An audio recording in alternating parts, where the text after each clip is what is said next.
Jonathan seagull. काल रात्री थोडा अपसेट होतो. पहाटे पहाटे डोळा लागला. पहाटेच्या झोपेतच रिचर्ड बाख यांचा जोनाथन स्वप्नात आला. रिचर्ड बाख यांनी 1970च्या दशकात जोनाथन लिव्हिंगस्टन सीगल ही कादंबरी लिहिली आहे. जोनाथन नावाच्या सीगल पक्षाची जीवनरेखा त्यांनी कादंबरीत उतरवली आहे. रिचर्ड बाख हे अमेरिकन वैमानिक होते. विमान उडवताना ते आसमंताचं निरीक्षण करायचे, वेगळे वेगळे पक्षी निहाळायचे. त्यात त्यांना सीगल पक्षी खूप भावला आणि त्यांनी त्यांच्या मनात उडणारा सीगल जोनाथनच्या रूपात कागदावर उतरवला. या कादंबरीतील जोनाथनची फडफड त्यांनी अगदी अचूक रेखाटली आहे. आणि तोच जोनाथन काल पहाटे स्वप्नात मला भेटायला आला. पांढरी स्वच्छ पिसं असलेला, थोडीशी पिवळसर चोच असलेला, पंखांवर ग्रे रंगाची सुंदर कडा असलेला राजविंडा जोनाथन जणू विमानतळावर लँडिंग करतात ना, तसा माझ्या बेडरूमच्या खिडकीत लँड झाला. त्यांनी मोठ्या हिमतीनं खिडकीच्या आत प्रवेश केला. मी आपला अपसेट होऊन खिडकीच्या बाहेर शून्यात बघत होतो. मला जोनाथन दिसला. त्याची माझी नजरानजर झाली. न भिता तो चक्क माझ्या खांद्यावर येऊन बसल्यासुद्धा. माझ्या कानाजवळ चोचीने त्याने हलके चावा घेतला, पण त्या चाव्यात कुठेतरी आपलेपणाची भावना मला कळून आली. मी थोडा सुखावलो. तो त्याच्या भाषेत बोलायला लागला. थोडा हसला सुद्धा. सीगलचं हसणं आणि मानवाचं हसणं थोडंफार सेम असतं. त्याच्या या हसण्याने तर तो अधिकच जवळचा वाटला. मला त्याने विचारलं, का रे, असा उदास काय आहेस? मी काही बोलू शकलो नाही. तर तोच बोलायला लागला. म्हणाला, अरे, आपण सगळे प्राणी एकाच निसर्गाची लेकरं आहोत. तुम्ही मानव प्राणी असे स्वतःला वेगळे का समजता? हां, तुम्हाला बुद्धी थोडी जास्त दिली आहे देवानी, पण त्याचा अर्थ असा नाही ना की तुम्हालाच भावना वगैरे आहेत. मी त्याला थोडं वैतागून बोललो, बाबा रे, तू कशासाठी आलायस इथे आणि मलाच का हे सगळं विचारतोयस? पुन्हा तो थोडासा हसला. म्हणाला, अरे, मी तुला खिडकीत बघितलं, सहजच वाटलं भेटावं म्हणून आलो. मलाही गंमत वाटली. मग मीही थोडा सावरलो आणि म्हटलं, अरे हो, तू बोलतोस ते खरं आहे. आम्ही मानव इतरांपेक्षा थोडे वेगळेच आहोत ना, त्यामुळे थोडा अहंकार तर येईलच ना रे बाबा. आता तोही थोडा स्थिरावला होता. मी निरीक्षण करत होतो त्याचं.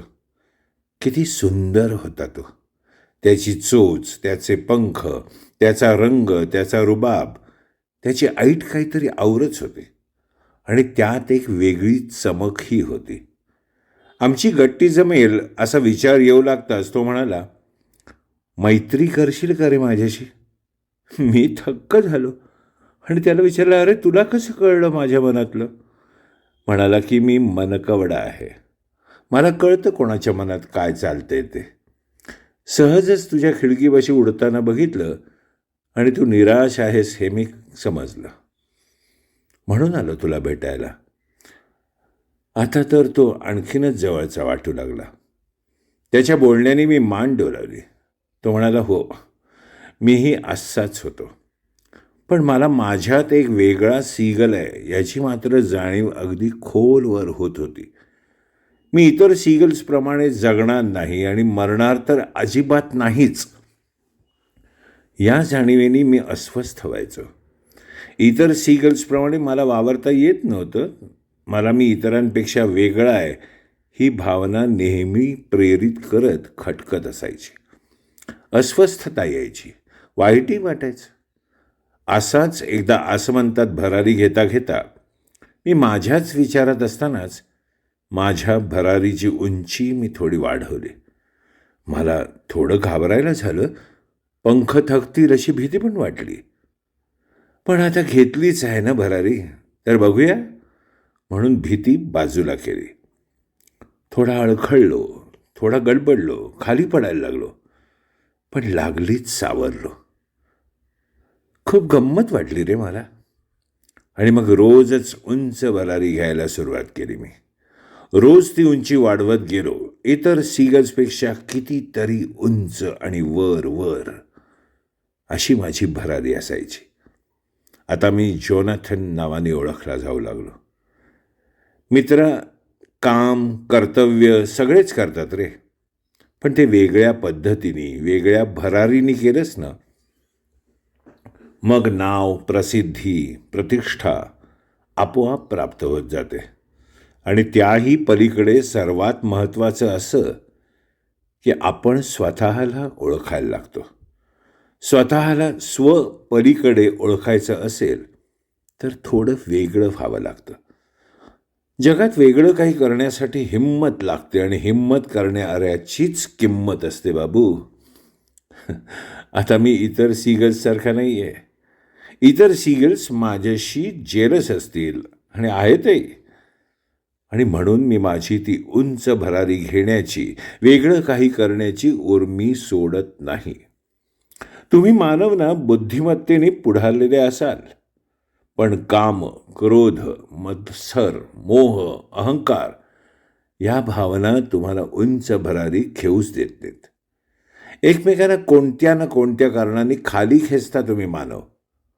प्रेम देखील तुम्ही करता ते बंधनात बांधण्यासाठी.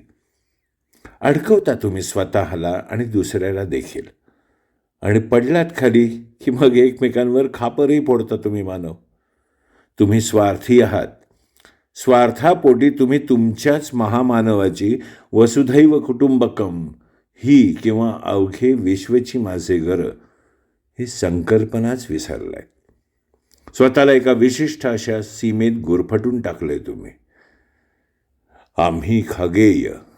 आमच्यात पण जाती प्रजाती आहेत, पण म्हणून आम्ही संपूर्ण आसमंताचं वाटप नाही केलंय रे. आम्ही निसर्गाचे सर्व नियम काटेकोरपणे पाळतो. कधी एखादा खगेय नैसर्ग रीतीने मेलाच तर त्याचं निर्जीव पार्थिव असंच पडलेलं दिसलंय का तुला? अगदी तुझ्या आसपास फिरणारी पाखरं अपघाताने मेलीत तरच पडलेली दिसतील. नैसर्गिकरित्या मेलेल्या पक्ष्याचं मृत शरीर तुला जगात कुठेच सापडणार नाही. एवढंच काय, तुझा तो पूर्वज माकड, त्याचं नैसर्गिकरित्या मेलेलं शरीर शोधून बघ जरा, मिळतं का? आम्ही निसर्गाची खरी जपणूक करीत असतो आणि आम्ही खगेय आसमंतातून हे सारं बघतो. त्यावेळी आम्हाला तुम्हा मानवाच्या अफाट बुद्धीची कीव येते. मी गप्प बसून ऐकत होतो.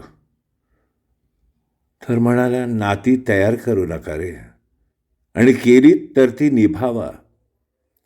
तुम्ही नाती तयार करता म्हणजे काय करता माहिती? तुम्ही नाती नाही तर हक्क प्रस्थापित करता मित्रा. आमच्या विश्वात आम्ही नात्यात असतो, पण बंधनात अजिबात नसतो. छोटा सीगल उडेपर्यंत त्याला खाऊ पिऊ घातलं जातं. त्याच्या पंखात बळ आलं की त्याची काळजी संपते. तो स्वतः मुक्त असतो. मी ऐकत होतो त्याचं. म्हणाला की निराशा नैराश्य येणारच आहे रे. तणाव येतील, जीवनातून पळून जावंसं वाटेल, आणि पळून गेलास तरी कोणाला सोयरसुतक असणार आहे. एक दिवस शोक करतील आणि हळूहळू सगळे विसरतील.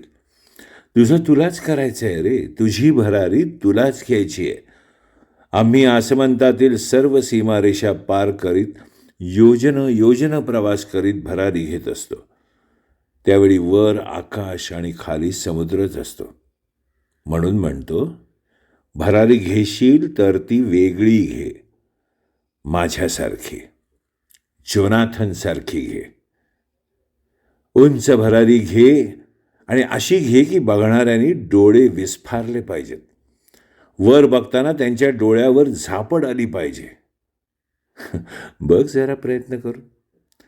जोनाथन स्विफ्ट घ्यायचा. घे भरारी. मी आहेच त्या उंचीवर तुझं स्वागत करायला. असं म्हणून पुन्हा कानाला चोचीने हलकाच चावला, पण प्रेमाने, आणि क्षणात उडाला देखील. मी त्याला थांब म्हणालो तोवर भरारीसह उडाला असं म्हणतात. मी बघतच राहिलो.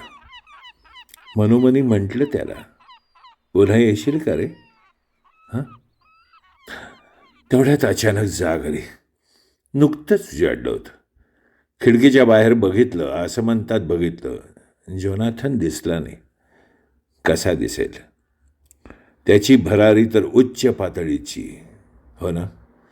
पण त्याचं एक वाक्य नीट आठवतं. घे भरारी, उंच घे भरारी. मी भेटेन त्या उंचीवर, नक्की. बघूया भेटतो का तो. जोनाथन.